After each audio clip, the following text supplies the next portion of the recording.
Well, hello everyone, and good evening, and welcome again to Hands Across the Water. Another Monday, another happy one because Rangers won again. But we'll start before we get into it all. We'll chat to our Baz and Marcus, find out how their weekends went. I'm sure it went a bit like ours, a happy one. When the Teddies win, that's when we're all in good form. But we'll start with you, Baz. How are you, first of all, mate? And weekend go according to plan. Weekend was fantastic. Rangers hit Falkirk for six. Rory McIlroy wins back-to-back Masters. That's a hell of a weekend for me, isn't it? Waking up on a Monday, I think that's it. I'm happy. Today is a good day. What about yourself, Marcus? How are you keeping, mate? Yeah, very well, thanks. Pretty quiet initial part of the weekend, and as Baz said, I enjoyed yesterday. Probably not particularly about 1:45, but beyond that, it was good, a very good performance, and yeah, I enjoyed it. So I'm looking forward to the podcast tonight. Well, before we kick off about the football, as you say yesterday, Marcus, we'll start off with this one. A very important person we have to remember. Born on this day, Andy Goram. We all know the goalie. That's just, I mean, if you say the goalie at Ibrox Park, everyone knows exactly who you're talking about. And we've had plenty of goalkeepers, plenty of fantastic goalkeepers in the past. But when you say the word goalie, Andy Goram's who we all think of. So before we get into the football of yesterday, we'll talk a wee bit about this guy, Baz, Andy Goram, a hero of mine. You've been a bit older than me, but still, you were in the perfect prime of Andy Goram. You've seen I mean, I was more the end sort of when I know what was going on. Being born in 1980 or 88, so I had seen sort of the end. But Baz, you were right there for Andy Goram's best years, mate. 1992 when they played Leeds and stuff, one of your teams, when arguably he was the greatest goalkeeper in the world. On that year, he was top class. And even later in his career, Alex Ferguson giving him a call, even when he was retired and stuff, basically, come you to me, you could do me for 6 months. We need a player. What a talent, Baz. Oh, Andy Goram's a legend at Rangers. And you're right, William, you said earlier on there, we've had lots of world-class goalkeepers, and some have run them close. They have run them close to Stephen Clauses, Chris Woods, even Alan McGregor. We've had some of them keepers that were fantastic for Rangers, but I would argue with anybody that thought that even if the M3 was better than Andy Goram. Andy Goram just epitomised what Rangers was all about. When he came to Rangers, he got it straight away. He had great connections with all the fans, even over Northern Ireland. Andy Goram was over Northern Ireland many a time. Visited many bars too. So he did, Andy, over here in Northern Ireland. And his connection with the supporters was absolutely through the roof.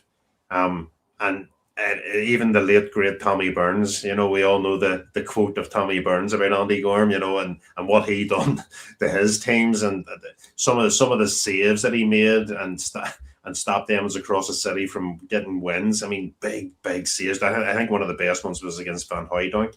I think, I don't know where you remember that. One of the saves he made, he was absolutely point blank, unstoppable.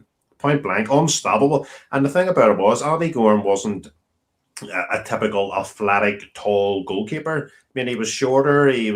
Some say he carried a wee bit of extra but muscle around the tummy and different things at times. But his agility, I don't know why the expression like the black cat, the spring that he could have to elevate himself, absolutely fantastic. And you're right, William, I was very, very privileged in his era that I was going to Ibrox. I was very young, but I was there in the flesh to witness it.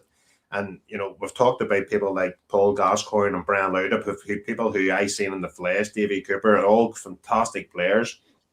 And Andy Goram, as a goalkeeper, to get the accolades that he gets, and still to this day, is absolutely fantastic. Cannot praise the guy high enough, and it's an absolute shame that Andy isn't with us anymore.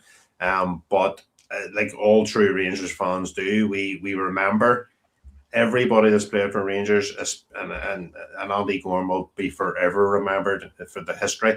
And I would say, William, in 50 years' time, and in 100 years' time, Andy Goram will always remain the goalie.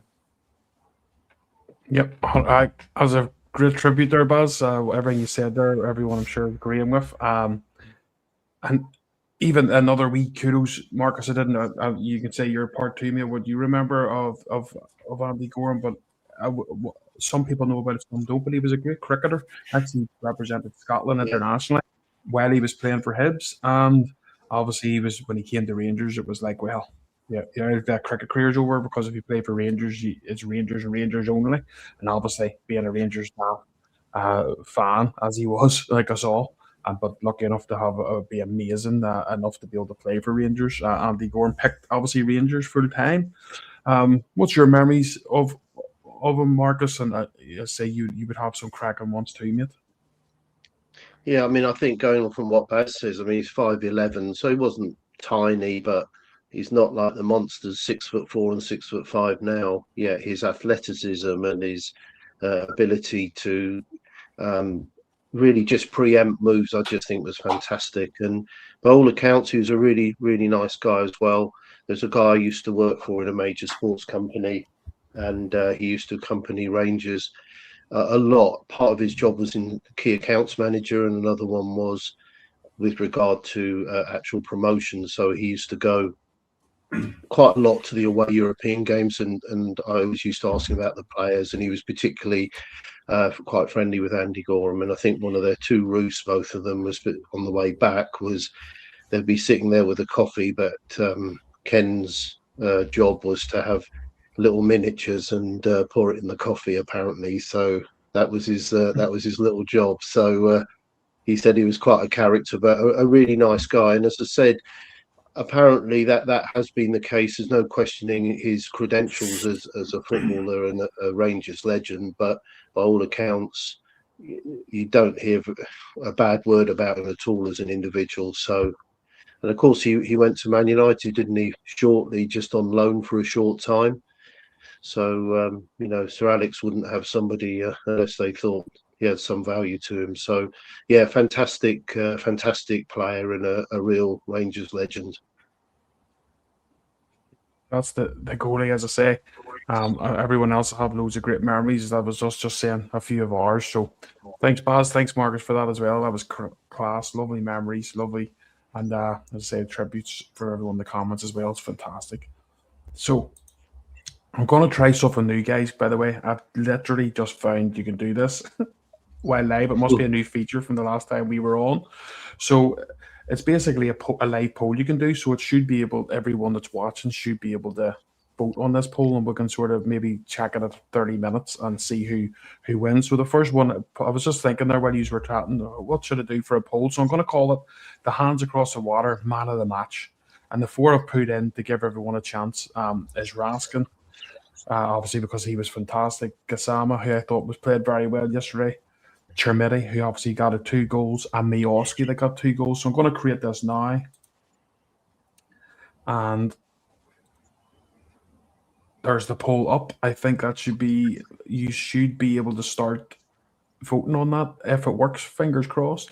We could maybe sort of start new ones and see who would pick when we're doing up front and stuff. So that should be something good. So that's quite a cool wee feature. So we'll see who wins that one, Baz. I'm gonna guess Raskin. I don't know what you think, Marcus, but so there's the first one in. So it's working. Happy days. So that's gonna be something fun for us all. So sorry about that. I'll get back to the comments and all now. Let me see first and foremost. CJ seen the goalie in Beaver Bar a few times. He loved, to be honest though, he loves coming out of Bellevue's, or he came over here so many times. And he was absolutely fantastic. He was Glentoran fan as well when he came over, and was wearing his wee shirt. So he liked the East Belfast side of town. Rangers best goalkeeper in my eyes. My son is named after him. Well, there you go, Richard. You can't say much more than that, buddy. Yeah. Let me see. Is there anyone else? Blue Mac. I was fortunate to see the goalie a few times at games in the 90s growing up as a kid. And I hope you're keeping well, Blue Mac, as always, buddy. And as I say, there's a couple of guys who have put in their votes already. So we'll keep an eye on the vote as well. That's something that'll keep us entertained. We're going to do a few different things with that, can't we, lads? But, who should we play up front? Should we play two? Should we play? We're doing all different things and seeing what people's thoughts are. Baz, we'll let you take this one. Saying not big into my golf. Obviously, Rory McIlroy is a local legend here. Ulster man, fantastic. And now, Baz, he's probably put himself in there. If everyone says who's the best ever, there'll be loads. Nicholas will be one. Tiger Woods rolls off the tongue. Maybe the ones in our ear will be saying Rory McIlroy was the greatest I ever seen, and the argument will be there for him, mate. Yeah, Rory McIlroy, what he's achieved now, he's done the Grand Slam because he won the Masters last year. That was the one that eluded him for a long, long time. And the fact that Rory has come back and won it again, it just shows the resilience and the mentality of a man that can do that. He's only the fourth person, William, to win back-to-back Masters. I mean, you take the amount of Masters there's been, the amount of golfers there's been in the history, and to be only one of four players to do that is incredible. And by the way, if he was to win it next year, would be the first ever to win it 3 times in a row. So that is something for Rory now to soak up, and for something for Rory to actually execute next year. But what I would say is Rory was Rory. Rory gave all the Ulster men a bit of nerves coming into the last 9 holes. He was hitting the trees. He was a wee bit everywhere. But what champions do, William, is they find a way to win. That's what proper. I mean, we'll talk about Rangers yesterday and the same mentality. It's about winning. It's about getting over the line. It's about executing what's best in you and how you can put that out. And Rory done that yesterday. And the fact is, William, we talk about Tiger Woods, Nick Faldo, Jack Nicklaus, Gary Palmer. Rory now is etched in those same brackets. There's no going away from it. Rory McIlroy now is forever cemented as one of the greats. And for Northern Ireland's point of view, he is without doubt the greatest sportsman ever to come out of this country for what he's achieved. I know people will argue about George Best, and yes, I get that. That's a different thing. I'm talking about actual people that have went on and achieved personal of success at the very, very, very highest level. And Rory McIlroy's been doing it for 15 years plus. He won it when he first came through, and he's still winning it. I think he's 36, 37 now. So his fitness levels, his mentality, his will to win is just absolutely fantastic. And for me personally, I am very proud to call Rory an Ulsterman, and he understands that the Ulstermen love him. He gets all that. But fantastic. And I think I've seen some of the comments last night, and there was a lot of ones were getting a wee bit jealous of him and putting some slight remarks on him. And I think you've made it then. You see when you get negativity and people are envy of you and people are of your success and how well you're doing, I think that's when you've actually fully made it. And fair play to Rory, and a great day for Ulster, great day for Rory. Yeah, I tell you, we're lucky. Like, see, for such a small country, we're such a small country. But the first thing is, you ask someone a question, you say, "Who's the greatest superbiker ever?" Champion. People will say Johnny Ray, won it so many times back to back, won it more than anyone.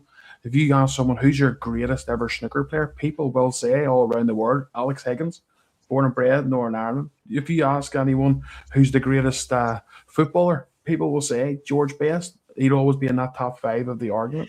And now if you say who's the greatest golfer to ever hold a club, some people will say Rory McIlroy. And there's loads of others, but to actually be such a small, wee, tiny wee nation that we are, and to be able to have 4 of the main sports like that, even boxing, card, Frampton, Barry McGregor, you could go on and on. We as I say, as pardon the pun, but we punch above our weight, I think.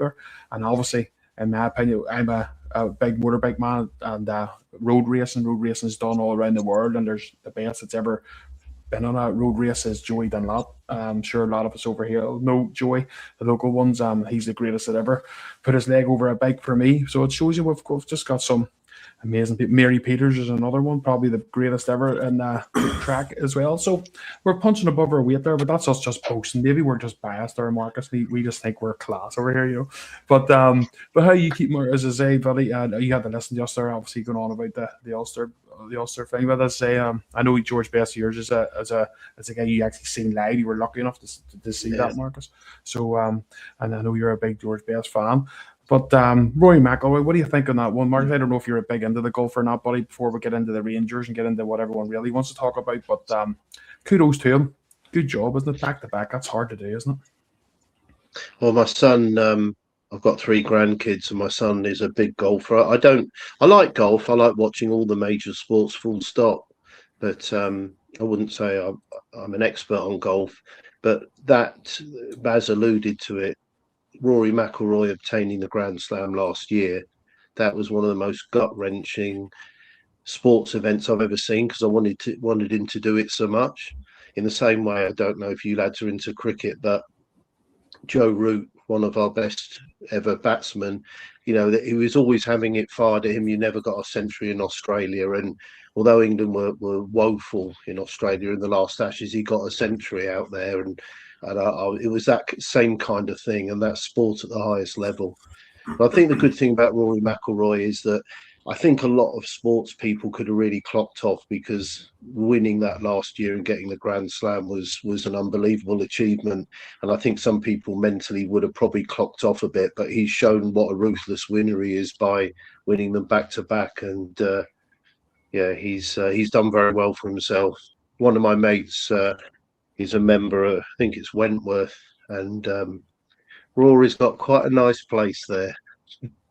He's built quite a nice little place. I can assure you, he's done very well for himself, and he deserves it, because he's been very successful and also over a sustained period of time. So he deserves every accolade. It's fantastic.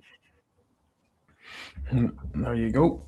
And as I say, just looking at the comments here about everyone. Sorry, so everyone, we're up to date with everyone, because I hate leaving anyone behind, basically. So just quickly, say anyone that's just joined us, if you'd like and subscribe, that really helps us. If you want to become a member, you can be over on the Facebook or on YouTube for as little as 99p. Barry's got his finger up here. Hold on, go ahead. I just want to answer Harvey Craig's question, William. He's put in, who would you say is the best rugby player that came out of Ulster or for Ireland? For me, now I'm going to answer that for personal thing. Mm-hmm. For me, it would be Rory Best. That's who I think would be the best. So just wanted to answer that. I'm not a massive rugby fan, but when I did watch rugby and stuff, Rory Best was definitely for me at the highest. Like, I'm going to let Marcus show my age, because I say Marcus has a good one. Yeah, go ahead. I'm going to show my age. Willie John McBride. Yeah. No, that is one that's always talked to Willie John. I think the reason being, again, showing my age, I remember 74 Lions tour of South Africa, which was absolutely brutal to say the least. And he was captain of that tour, and he was absolutely brilliant. You probably know the infamous 99 call that South Africans obviously very, very physical, and he just had a call. Basically, when he called it, they just ran in and beat the shit out of them, and that was just at a time in which players weren't sent off. But he was very charismatic man. I still see him on the telly every now and then, and obviously he's quite senior in years now. Has been, and he's just, he's still got a big presence about him, when somebody's got a big presence. But I agree, Rory Best, he's an unbelievable player, and I think he's a really good pundit as well. I think he comes across really well. He knows his stuff. He's very direct, very impartial, and he's a good lad. There you go. Let's hope that answered that for you, buddy. Everyone had 2 different names there. So let's see where we're at with Rangers. Let's get to what everyone's really wanting to listen to, let's be honest. But we thought it was right to do what we've done there, I think, and we've done well. Obviously, with Andy Goram and or Rory McIlroy. But now we'll talk about the Teddy Bears. So I had a chat with Baz on Saturday. We were, as usual, we're talking about the game. It was quite early, about 10 o'clock in the morning. We're still talking about the match coming up on the Sunday. And I said to Baz, you've got a full Kirk team there that'll die for their manager, because they run for him. They all, they've got back-to-back promotions. He's in top 6 with them, getting them in the semi-final. We knew it was going to be tough, and if we weren't in for it, and I'm up for it from the start. It was going to be a tough game. And I also said to Baz, if you remember, Baz, like the Chermiti, see his goals against Celtic Hearts, they're great, but we need him tomorrow. We need him to score a brace. We need him to turn up. And look, it ended up he got us 2 goals, and we'll talk about the plaudits, but we'll have to talk about the negativity first. And don't worry, we'll be a lot more positives than negatives. But we'll get into it the start, Baz, and then we'll ask chat to you, Marcus, as well about it. So the start of the game, Baz, before we go too far into the team that started, were you happy enough? Did you understand the likes of Sterling with obviously with him not being able to play on plastic pitches? I understand why, but 33% of our rest of our games, if you look at the 6, was going to be in plastic pitches.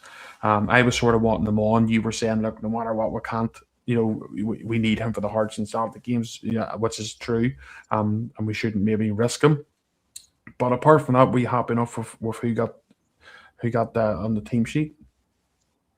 I think he got the defense right. I think the 2 centre backs was the correct pairing. I think we're all in agreement of that. I don't think there's anybody that I know would have put Suter in there and taken out one of the other players. The left back was a no-brainer, obviously, because Romans is injured. I know there's a lot of contentious about Sterling playing because Sterling's the best right back. I get that. But my main focus was, and I know we need 3 points for each next game that we play, but my main focus was, if we can get through this game and win this game today, and having Sterling nowhere near that plastic pitch, then that was a major positive, especially playing Motherwell, Hearts, and then it's across the city as our next 3 games after that. They are huge games, and that's where we will defend probably a lot more than what we should have done, against Falkirk. I would have loved to see Barn in there. I personally would have liked to see Barn starting the game. Unless he's just not up to full speed, I think Barn gives us much more energy in the midfield, and I think we were slightly lacking that in the first 40 minutes. I think there was the presence of Chukwani and Rosslyn wasn't really quite working at that moment in time, and I thought a Barn maybe in there would have done all that dirty work. I also wasn't overly fussed on Asgard starting because he's away from home. He doesn't really give you the energy of what you need in away games. Yes, at home he's played a bit better, but away from home I wasn't over. With Gassama on the right, again, he started again. We've seen this pretty much all season that he doesn't like the right-hand side. So there was a few negatives, William, going into when I seen the team sheet, because I thought, when you're correct, what Falkirk do is to every man they give 100% and they chase you down like a pack of wolves. They constantly do it, and there was a couple of them positions I thought before the game we might struggle in, and within the first 40 minutes it was correct, because in certain positions that I mentioned there we did struggle quite badly. So in terms of when the team sheet came out, what I sort of thought might happen sort of did, except for the 2 goals. I didn't expect us to go 2 down, but I was slightly confused. I would have loved to see Miowski start. We'll go into that throughout the game of what happened in the second half, but my feelings in the first half were, and especially in the first 40 minutes, I just thought we slightly got that wrong and how we set the team up. Same as yourself, Marcus. Just your thoughts on the team sheet when you first seen it, mate. Were you heart in your mouth a wee bit? Well, obviously we knew Nadiri and Romans wasn't going to be there. Sterling obviously then wasn't there, wasn't even in the squad. Were you panicking a bit, or did you still think that we can do okay here with that team? I wasn't panicking so much because I think I could see the logic why Sterling wasn't there. As Baz said, it's questionable. Some of that 3 there, Kasama, Asgard, and more. But again, when we talk through it, I thought one player particularly came through it very, very well, which could be a solution looking forward. But I was talking to Kenny and Angus on Ibrox Radio last night, and I said I looked through my notes, and the notes that I made for the Livingston game, you could have just cut and pasted for the game on Sunday. It was just exactly the same. Very poor start, very sluggish. And then we obviously gradually got back into the game, 2-0 down again. Obviously, the Livingston game was drawn. So, I think the conditions, Baz and I were talking before, I think the conditions did really play a big part. I'm not just talking about the pitch, but the conditions, maybe when you saw some of the shots, obviously they have the television from one side, so you don't have that open area. But I think that really did play havoc for both teams in the different halves. So I wasn't particularly panicking about it. I could see the logic, but I was optimistic that some of the changes, and we went through that on a couple of podcasts ago about how I think Danny Roll's starting to use the substitutes earlier and more, and as a result, I was quietly confident that we could turn it around, particularly when Goram. I don't think that he should be underestimated. That Chuck won his goal for 4 minutes before half time. You couldn't have wished for a better time because the performance was really poor, and at least they could go in with some degree of positivity. Yeah, no, 100%. So basically, a bit like you guys, what Baz said, their first couple of minutes, I mean, you see the writing on the wall, Baz. We've seen Falkirk coming out. Rangers were, and I know the wind was crazy, especially if it being a weird stadium with just three sides. So it's got a big gap there, so it can make the wind even come in even more and go all around the place. It's a crappy pitch, as we know. The bounce is different.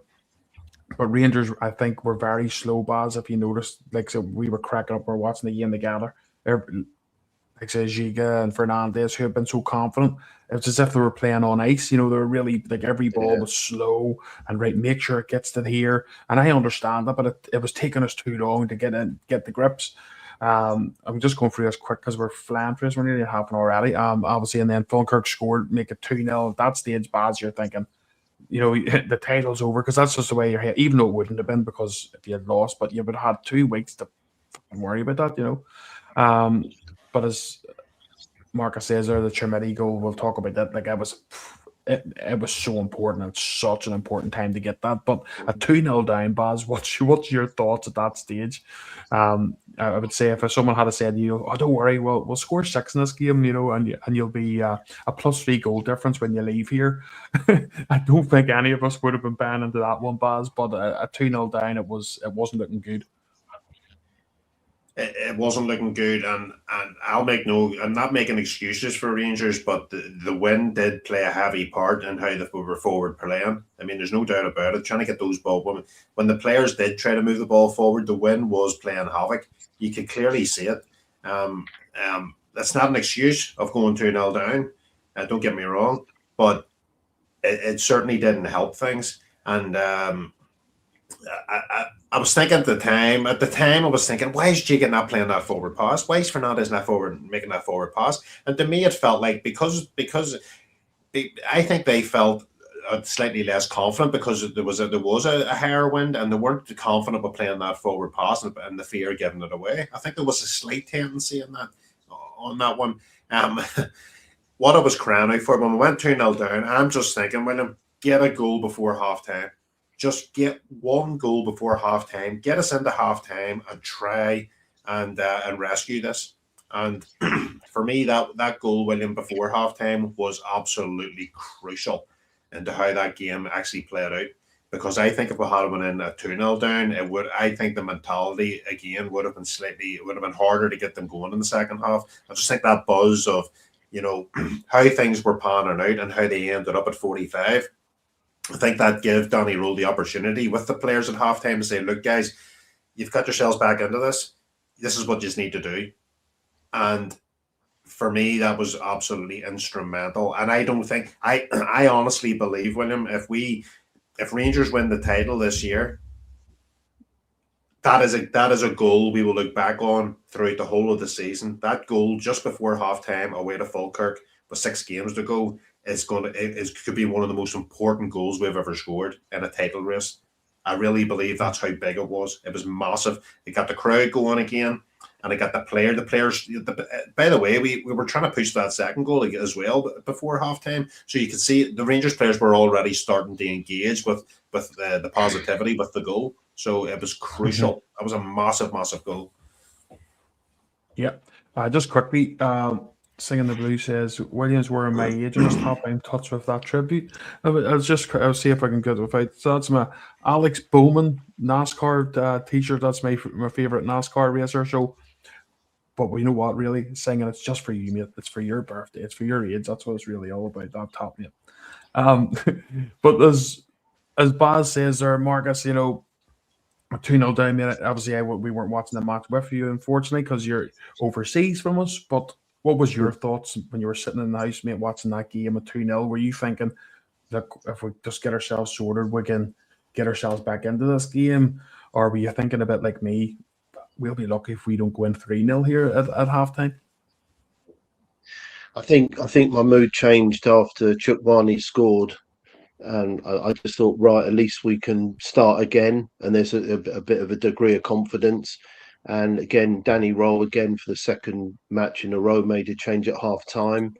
Again, very decisive, and again, I don't think he's a lucky manager. I think he's a brave manager, because if there's one player that people would raise their eyebrows who you take off the field, it would be Mikey Moore, wouldn't it, really? Because he has had a good season. He's very creative. He did look a bit out of sorts, I thought. He's clearly still carrying an injury, and I thought he was quite brave to do that. Completely changed, as Blue Max said, to two up top. And we just exerted a lot of pressure again, got that equalising goal at a good time. And then you could almost see the confidence and whatever drain away from Falkirk. It was an outstanding performance, and I find it quite amusing. Again, I mentioned to the boys on Ibrox Radio last night, I do find it funny now that the press have got a job to do, don't get me wrong, and I think they do a good job, but with Danny Roll, they keep using the word and the term mentality, and you can tell it really irks him. He has. You look at it next time. He has that wry smile every time, as if to say, "Here we go again," as if to say, "Well, it's not a bad mentality after playing so poorly and being 2-0 down to win a game 6-3." So, yeah, far from a perfect all-round performance, but the mentality, and I'm going to use that word now, was very good. But I didn't see a 6-3. At 2-2, I thought this game is not going to end 2-2, but I never ever thought it was going to be 6-3. No, see him. I'll tell you. I'll be honest with you guys. I was sitting there I was flipping it. The Rangers, only Rangers can do this to you. I was in full depressed mode, like, and then I came out of that shed walking like John Wayne out there. Like, I had 2 TVs under my arms, flipping. You know what I mean? Like, when we're watching the game, Baz, as you know. But with 2-0 down, I was thinking we're done for. And I don't know if you remember this, Baz. If you might remember this, if anyone in the comments remembers this. This is when I thought we were no chance of coming back in. You know, when you just look at stuff and you think of no chance. See, when Chermiti had that ball, and we had Gassama on his right, we had young Mickey Moore on his left, and Chermiti was running through the ball in the middle. Falkirk were on the retreat. They had pushed so many up because they were so confident of getting the third. They wanted to kill us off, and they'd left themselves open. And Chermiti all he had to do was an easy pass, and it was a stupid pass he done to Gassama straight to the Falkirk players' feet. All of us in the shed, Baz, and we're watching the groan, everyone watching at the stadium, that big massive groan come out. And I'll be honest, that's when I thought, it's, you know, if you can't fucking go out there, how are you going to get any chances in this game? But not long after that, the Chermiti, or the goal came in for Chukwani, which was so important. And a lot of people, Baz, are saying that ball went out. I don't care if it went in or when Rangers we have been, to be fair, on the end of a lot of dubious decisions. So we're due a decision. Whether it went out or not, I don't know. It's hard to tell. Only person I looked at, though, was I looked at the goalkeeper. Now, he's the guy that's watching. If you watch that goal back, you watch the goalkeeper. He had his head up. And see, while some Falkirk players were a wee bit further away who'd stopped playing, which you never do. That's an amateur thing to do until the whistle blows. But the keeper looks up. Not once did the keeper put his head down or think it was out. He was alert the whole time, watching that ball, watching the trajectory with his goalpost. To me, he thought that ball was in. It was still in active play. If you watch that back, you'll see that, Baz. But I don't think any of us were caring if it was in or out, you know what I mean, as long as it went in, as I say, for us to get that goal. And then you're going into the second half, Baz, then with your 2-1. and you're just thinking, right. And I put up on the Facebook. I think you put it on Twitter, Baz. I put it on Facebook. It was like, right, everything we done there, we were lucky. We are so lucky just to be one down. We should have been at least two down. Could have been three, but we went in just the one. But we came out like a different animal in that second half, lads, didn't we, Baz? Oh, what was it? From the start, Rangers were on it, and you could see. And maybe it's what you said earlier, Baz. Could the wind have played a bit of a? Maybe it did. Maybe it helped us a wee bit. But when Rangers settled and played and went through the gears and used or showed our quality, then we blew them apart. But we can always have to show that same thing from the start, Baz, because you can get hurt. And like Falkirk and all proved it this season. These teams can beat you if you're not on it, but I thought Rangers were awesome in that second half, Baz. They were awesome, and you have to give Danny Rule credit for the changes that he actually made at halftime. Even now, the fact that we got a goal and we were slightly pressing towards the end of the half, Danny actually could have just went, something, I'll maybe give them another 10, 15 minutes and see how they get on, considering they got themselves slightly back into the game. But Danny didn't. Danny, and Marcus has alluded to this before, that Danny Rule is a very brave manager. Danny Rule's, regardless of Rangers getting the goal back, Danny Rule's seen certain parts of the pitch that he needed to change. And when he got in at half time, that's exactly what he done. Maggie Moore was carrying an injury going into the game. He was very, very doubtful. So I think he's seen in his own performance, that's the reason why obviously Maggie came off. But Gassama looked like, when Gassama went to the left, Gassama looked like he was of when he's played, when he's been substituted on. That's about how well he played in the second half and what a pivotal role he played. He was much more dangerous. He was much more in their faces, and he looked like a completely different player. Just getting that shift change, just moving over to a place where he feels more confident and more comfortable. Mayoski was an absolute... I was actually hoping Mayoski would have started the game with Trimity up front. And when Mayoski came on, you could see my reasoning of why I wanted that from the very start, because the two of them were linking up very, very well. Two very different strikers, but actually complemented each other very, very well, because, we were all very concerned that Nadiri wasn't going to be there because he's out probably for the rest of the season.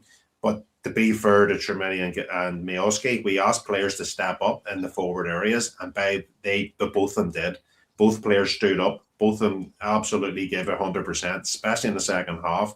Trimity at times, William, gets a lot of stick, but I think Trimity definitely plays better without a partner rather than being left to twiggle about on his own. I think partners to suit Trimity, where Trimity's able to veer off to the left, he veers back, but you've got that central striker just keeping position up top, and that seems to suit Trimity, because you see it with Trimity and Nadiri when they play. Each one's able to, pull defenders apart and pull defenders all over the place, and that helped us against Falkirk. That subtle change just made it was the right timing for me. Danny Rule just made the decisions at the right time, and that proved to be genius for him for the rest of the duration of the second half. And how it also allows other players, William, around the pitch to get momentum and to move.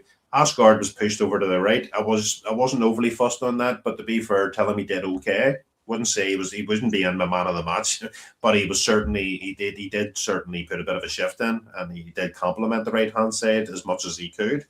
So fair play to Danny Rule for the substitutes. That was certainly another. We talked about William the goal just before half time and how crucial it was, but you cannot discount Danny Rule's changes at half time and how effective that was for the rest of the second half. Yeah, 100%. And just as you said about Asgard wouldn't be your man of the match, Baz, just anyone that's watching, just hit, it shows you at the bottom left, you'll see it, the Hans Water man of the match, and obviously we're going to let you decide this. So hit 1, 2, 3, or 4, you'll see the names there, whoever you think was man of the match, just put it in. Marcus, we'll let you, before we ask you about the second half, we'll let you answer this one. Marcus, we've got a good friend of the show on here. A wee comment. Hello, Marcus Angus from Ibrox Radio. Yeah, hi Angus, how are you?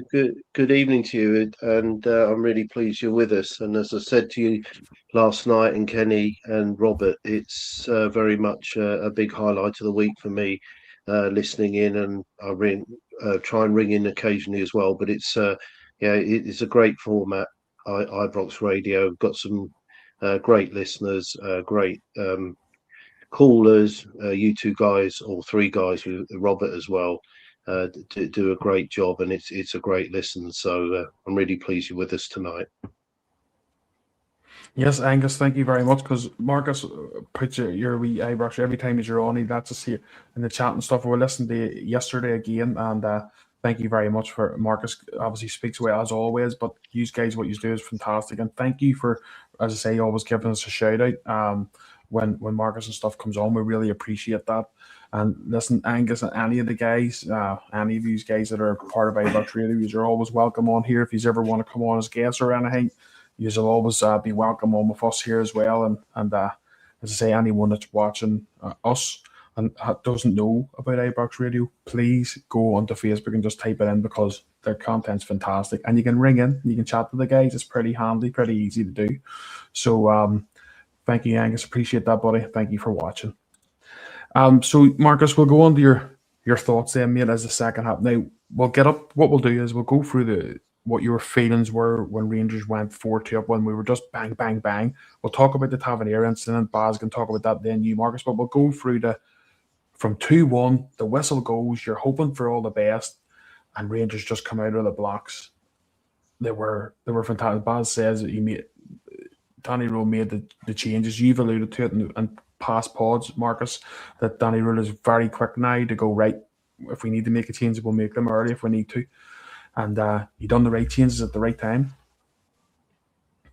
Yeah, and I think there's two sides to this. Obviously, we can think for Rangers' point of view with the changes that that's going to benefit Rangers, but the actual effect it has on the opposition as well, if you've got two up top, and all of a sudden that had a knock-on effect. I felt that Nico Raskin suddenly was able to get further forward. So it had like a big knock-on effect, and you could see the confidence. There was greater movement, and as a result, it was pretty ruthless. And as I said, at 2-2, you could just tell the game was completely different. One thing I found really interesting in Danny Roll's press conference was they alluded to the two strikers scoring twice each, but it was very interesting that he referred to Chukwani and Raskin as the two number sixes, and that to me really was a real telltale sign that I'm guilty of it. You pigeonholing players, are they in midfield, number 6, 8, 10, whatever. But I think he's got this very much this sort of hybrid, very sort of flexible system. He referred to them both as number sixes. So I think the players that obviously you work within a framework, but I think very much the players are given a free role at times, and I think that really pulled Falkirk out of position. Was one of the reasons why we went on to do a lot better. Just say the Blue Mac here. Thank you very much, Blue Mac. That's absolutely amazing, mate. Saying the Blues is a big daft day. Jokes aside, love the content as always. Baz, William, and Marcus, thank you, Blue Mac. You're an absolute legend, man. I appreciate you doing that, buddy. It means a lot to us here because it really does help us out. So thank you very much, mate. That's absolutely fantastic, buddy. Baz, so as I say, Marcus has brought us up there quite well to when everything was going quite good, and we were thinking this could be a cricket score, but then for a wee bit we were slapped back to reality when Tavernier made a bit of a daft decision, didn't he? He went to the wrong side of the Falkirk player. Didn't need to make the challenge where he did. And the referee couldn't wait that. I've never seen a referee blow for a penalty as quick in my life. He just couldn't wait to get that whistle blown to give that penalty. But unfortunately, Baz, we thought it was soft at the time, but still, he got himself at the wrong side, got himself in a silly position, and you're 4-3 down, and you're starting to panic again at that stage. Yeah, I'm not going to absolutely hammer James Tavernier on it. I mean, it was very, very soft. The problem we have is, and we've talked about this many, many times before, the officials, it's pretty obvious that the officials have something against Rangers. The SFA, the referees, the VAR, we all know it, and that's a fact. What James Tavernier done was, by even putting his hands anywhere near him, just give them the opportunity to implement that, and you've seen it straight away. They couldn't wait to give it. VAR basically didn't even, it took that quick a time to get it over the line. It wasn't even really hardly looked at. So for me, And on a side note, it proves to me that there's a corruption with how the officiating is towards us. On the other side of it is the players need to be aware of that. The players need to be very wary of that. If a player's in the box, don't touch him. I mean, there's a chance Butland saves that. There's a chance he doesn't get anywhere near the net. So there is still an opportunity. It wasn't straight on goal. So James Tavernier just needs to look at that, and he gets on the wrong side of him. He tries to retrieve himself, and like, was it enough to move the guy? No, but the laws of the game are you can't put your hands on players in the opposition box. You can't do it. So I'm not going to overly criticize James Tavernier. What I would say is don't do it again.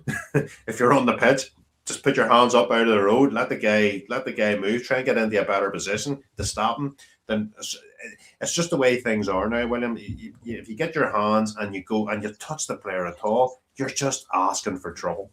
And without repeating, but it just, them guys just could. I mean, the card was out, but it was out quicker. I think it was out before James even put his hand on him. You know what I mean? And that's just the way it is. And I've said this time and time again, without going off card, every game we're just going to have to keep scoring goals. I've said this before. We must just keep scoring and keep scoring and keep scoring so that any bad decisions against us, we've got enough arsenal to combat it. And I think that's what's going to happen in the next 5 games. We're going to have to do the same thing. Yeah. Just quickly, Angus said, how do I join? I think if you hit the X button if you hit the X and close the comment section, then it gives you an option to join, and then you can just come straight back into the comments. That's if you'd like to, Angus, but you don't have to, buddy, but it's just because you asked the question. What was your thoughts then, Marcus, on that incident, mate? Was it a bit tough on Tav, or do you think it was just a wee bit of silliness at the wrong time and he gave the referee the option to blow his whistle for that one?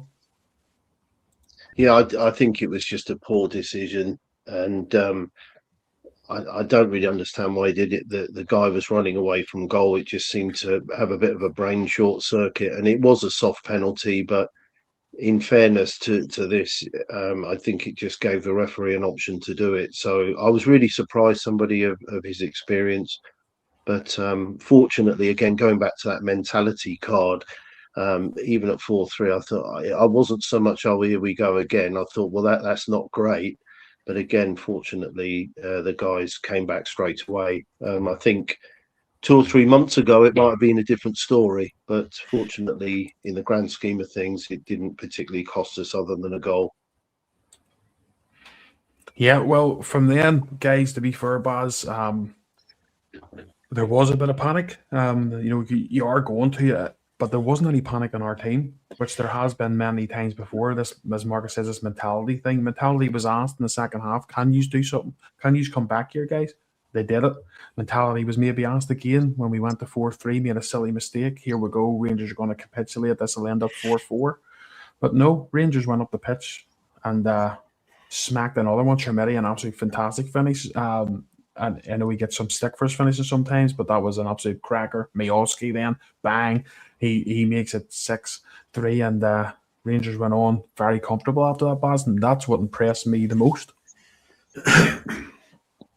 Look, we as supporters have asked the question of this team: have you got the bottle? Have you got what it takes to go on and win a title this season? We've all asked that same question of the players, of the coaching staff. Have you all got what it takes? And yesterday, for me, and how we retrieved that game and how we dominated in the second half, the answer to that question is yes. Now, yes, with other tough games coming along, but at each game that we're taking at this minute in time, the players are responding. We've got 14 goals in the last 3 games. It's incredible. That I mean, in a title-winning charge, William, that's what you need to be doing. Now, 14 is a lot of goals. Like, you don't need to be, it's a fantastic amount in 3 games. But the players are showing that they have what it takes, for me personally. And that's without, William, yesterday, of no Romans, no Sterling, no Nadiri, Connor Barnes sitting on the bench, who a lot of people would like to see on the pitch. And I've said this before, and I said this off air to Marcus. I mentioned this last week. There's another gear in this side, and we haven't seen it very often, but we seen it in the second half yesterday. That extra gear that I think we have the advantage of over Hearts and them as across the city. I really, really believe that. The fact that some of the players were able to bring off the bench and produce onto the pitch, them two teams don't have that quality to come onto the pitch like we do. And for me, in the next 5 games, I think that's the difference between Rangers and the other two. I honestly believe it. And if there's an implement, you see the fixtures, Motherwell at home is another massive game. The Hearts game's a massive game. Away to them as across the city is a massive game. Each one is not important than the other. They're all equally important as each other. It's 3 points. Take out who you're playing. It's a 3-pointer game. And I think personally, not being biased, but I seen enough in the second half yesterday that we can go in the next 3 games there, which are probably we might determine where this title goes. We can dismantle all 3 of them. I honestly believe that. Some will allude to the fact that we went 2-0 down, and that is a worry. I mean, Rangers cannot afford to do that against a Motherwell, against the Hearts or them as across the city. We can't afford for yesterday to go 2-0 down against any of them 3 sides, because that would be an even uphill struggle to come back. But I do believe the team, and I think after William yesterday, of how they performed the second half and how they turned around a 2-0 when they were 2-0 down, the confidence that will be in those players today at training and for the next games coming is absolutely crucial. And I honestly believe it gives us the edge. Yeah, I actually think, I know this might sound a bit nuts, but I think the team and us as support got more confidence from our team doing what we done yesterday than if we had just won that game 1-0, and it being comfortable, but one, what I mean? I think a massive question, because people's always going to say, and the question's always going to be there, I know, but if they go down a couple of goals in one of these big games, and when the splits come, and have they got it in them to go and get themselves back into it? And the question was asked, especially, Marcus, when you think about it, it was the narrative, and everyone in the Scottish media were saying Celtic's won their match, Hearts have won their match. There's only been once this season that they've all won 3 games, but and that pressure was on. And Rangers come out and said, well, okay, yep, we're 2-0 down. Yes, it's going the way most of us want it to go. But turn your TVs off very quick, because Rangers are now 3-2 up, 4-2 up, and they're, and done the job. And I think that was absolutely an amazing thing for us all to be able to go, right, we do have this confidence as a team, as a support, that we can go all the way. I don't know if you agree with that, Marcus, or not. Maybe everyone would have preferred just a 2-0, 1-0 win, get it done, and obviously that would have been great too. But I just think the way the game went, it answers so many questions. Yeah, we spoke about Rory McIlroy at the start about winning and mentality, and I think that was clearly evident. And I think it's because we're emotionally invested, of course, but sometimes just to take 2 or 3 steps back and think, if Hearts or the team in third place at the moment, if they'd been 2-0 down and then ended up winning 6-3, you wouldn't have heard the last of it, would you? With regard to mentality, ability to come back, whatever. So, in fairness, sometimes we should look at that and think that is a hell of a statement. Of course, there's important games, as we saw on the table there, but that's a pretty significant, a significant statement, not just in the goals we scored, but actually coming back in. Let's not forget Falkirk beat Motherwell 3-2 the previous game. They're a decent team. Yep.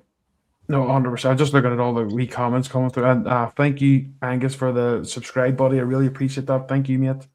Let me see. Angus, you've got to do following there, buddy. There's quite a lot in the comments and all saying hello, Angus. So obviously a lot of people must listen to you, buddy, and enjoy your show, and rightly so, because it is really good. So yeah, as I say, guys, we're coming sort of towards the end, Baz. So what's your big? You say it's 2 weeks now, sort of waiting. It's going to be the longest 2 weeks of our lives, because we just want the anxiety of what's going to happen with this title fight. But once the 2 weeks are over, it's just going to be, as you know, Baz, absolutely insane. It's going to fly in, going to be games left, right, and centre. Well, how are you feeling now? Get into the split. Now we know the fixtures, we know the crack.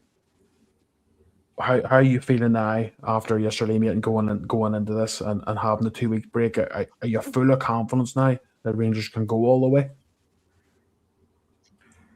Absolutely full of confidence. I'm absolutely. I said it there about 3 or 4 minutes ago. This Rangers team has another gear, another level. Now, I don't want to be negative, but we must not. We must. There's been a couple of comments about starting better. We do need to start better in the next few games. We do need to start better in the front foot. That's a given. You can't always go behind and every game always come from behind and win every match. Statistically, it doesn't generally work. But I think a very windy day away to Falkirk. I think we're at home at Ibrox to Motherwell next. I think that's a different game. That'll be a completely different match altogether. Ibrox is going to be absolutely pumping. This Motherwell game, Rangers are going to be absolutely going crazy. There's no doubt about it. And it's the same when we go away to Hearts. That's going to be one of the biggest games that we have ever played at Tynecastle. It is, William. What's at stake? If we get through the Motherwell game and we play Hearts, that game is going to be like an absolute cup final. It's going to be absolutely bonkers. And if we get through that, the next game's going to be next level craziness. It's I'm excited. I actually don't even feel nervous. I just feel excited. I feel confident within the team. I think the team has got the arsenal behind them to do it. I think with the fact that Romans is to come back, that Sterling's going to come back into the team, Barnes there and thereabouts. I think those sort of players that you can push back into the team, that elevates us again, William, to another level. Them 3 players are above levels of maybe what's been playing. And no disrespect to Sterling or Magoma, but Sterling and Romans are much better fullbacks than those two. They're good. They're not bad deputies, but the other two have a different high level of class and how to defend and how to move forward. So for me, and having that, I think the other two teams don't have that, William. They've got their squads. Their squads are set out. Their best 11s are already playing. Our best 11 wasn't playing yesterday. So that shows you that we can go that bit extra further. And for me, that gives me huge confidence. And look, it's like everything. We're Rangers men. We're down for this title. And, 5 games, 5 wins. You may not even need the 5 wins, but that has to be the focus of the next 5 games. Don't worry about who you're playing. Just get the 3 points every week. Yeah, Marcus, Hearts. I'm just looking there. Like Hearts have a tough game in the derby away to Hibs. Hibs are playing pretty well at the minute. Now they lost against Aberdeen. They got a man sent off quite early and stuff. But they are playing well at the minute. But any derby game, it doesn't matter how form is. Again, and Hibs will not be wanting Hearts to win that title. See all this here talk of they maybe like to see maybe one of Rangers not winning for once. They will not want Hearts winning that title. It's as simple as that. So they're going to be demanding that they win that game and taking points. So we could be getting that Motherwell game. Where we need to win them, as Baz says anyway, no matter what happens. Keep the pressure on and keep winning.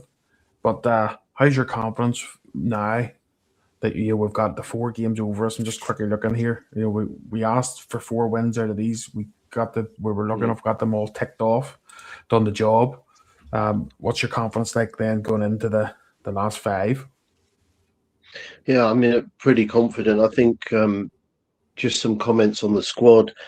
Bajrami, that was the first game in 4 games that he was actually even in the squad. So again, it's not bad having a player of his quality back in the squad. Didn't come on yesterday, and Aaron's, it was his first in 5th.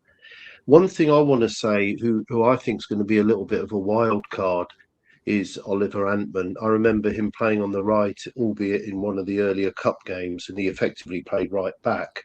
But he showed a lot of good skill on the right-hand side as he did. I know he only came on for 6 minutes.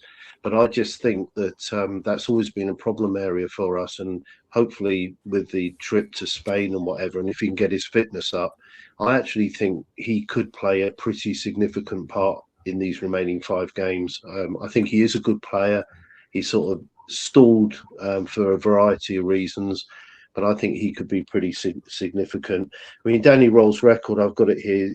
His record: played 25, won 18, drawn 6, lost 1. So he's accrued 80% of the points available, and it's quite remarkable. 11 clean sheets in that as well. So he scored 58 goals and 22 against under his tenure. So I'm confident that what he's instilled, and I actually think it's a good thing they're going to Spain. I really do. I know a lot of people were a bit concerned. I can understand because there's been history before, but Danny Roll's not really had a pre-season with the team, and I think the international breaks, which people perceive that as being a good training time, we have 13 or 14 players away each time at various age grades and countries. So he's not really been able to work with the players. So I think it's a good thing for them to get away, and then hopefully the likes of Mikey Moore and obviously Tua Romans no doubt be working on the injuries. So I'm actually pretty confident it is going to be a challenge. But then again, as you quite rightly said there, William, that's going to be a challenge for Hearts as well. So we've just got to make sure that we get our act together. As Baz said there, I think the squad is being swelled now. Derek Cornelius, who really, I mean, when you think of it on that game there, really could have been in the squad and covered for left back, but clearly he's just not in the equation at all, having played 45 minutes in the 2 games for Canada. So I think the squad is beginning to take shape with the injuries coming back.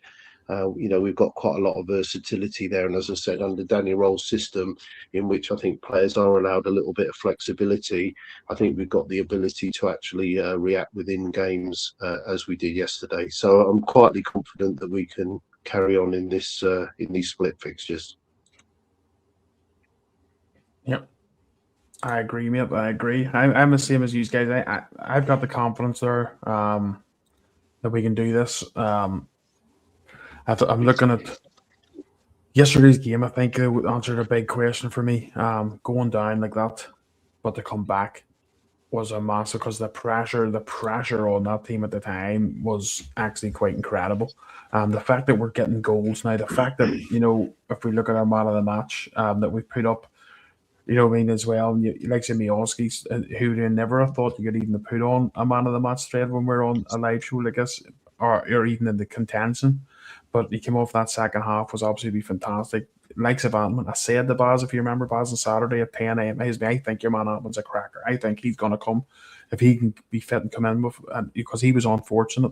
He was starting to do okay and then got injured and then couldn't feature for Danny Rowe. So I was like, so if you've got the likes of Antman playing well, you've got Miowski playing well at the right time, you've got Connor Barron back, you have so much, happening at the same time. So it's absolutely fantastic. So that's sort of us winding it down. Great weekend, and it's just a quick thank you to all of our members, everyone that's subscribed to either our members, paying members of either our YouTube and Facebook. So we really appreciate that. We've put everybody's names up. As I say, anyone else who becomes a member, we'll add your names to it. But we really appreciate everyone who is a member. Thank you very much for putting your faith into us and listening to us and watching us and paying the wee 99p and stuff. And some people pay a wee bit extra on YouTube. They don't have to, but they do it because the support the show. We really appreciate that. The full members, Hands Across Water full members.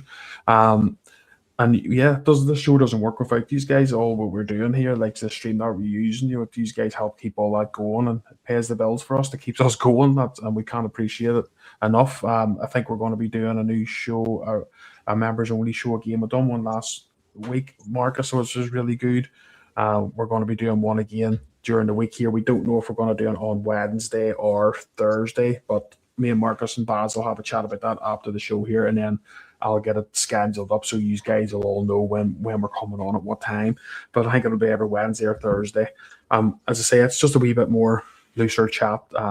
And any of the members, then it's members only, to get to watch those and get to engage with us and stuff. And it's fun because it's not just as pressure, obviously, being live to everyone. You've just got your members, and we're just a bit more, say, a looser chat. But as I say, Baz, it doesn't work without these guys and gals who are paying members, and it's great there's that many of us now. Oh, 100%. This is what Rangers fans do. Rangers supporters, they support each other. And it's every girl and gal and man and boy or whoever's supporting us is all here for the same reason. We're here to talk about Rangers. We're here to always hopefully talk positively about Rangers. Um, and hopefully we'll all have this journey to the end of the season together, and we'll lift the title at the end of the season. We can all celebrate together. I mean, that's this is what it's all about. Rangers family, and there's no better fan base and togetherness than Rangers in world football, and that's just the facts.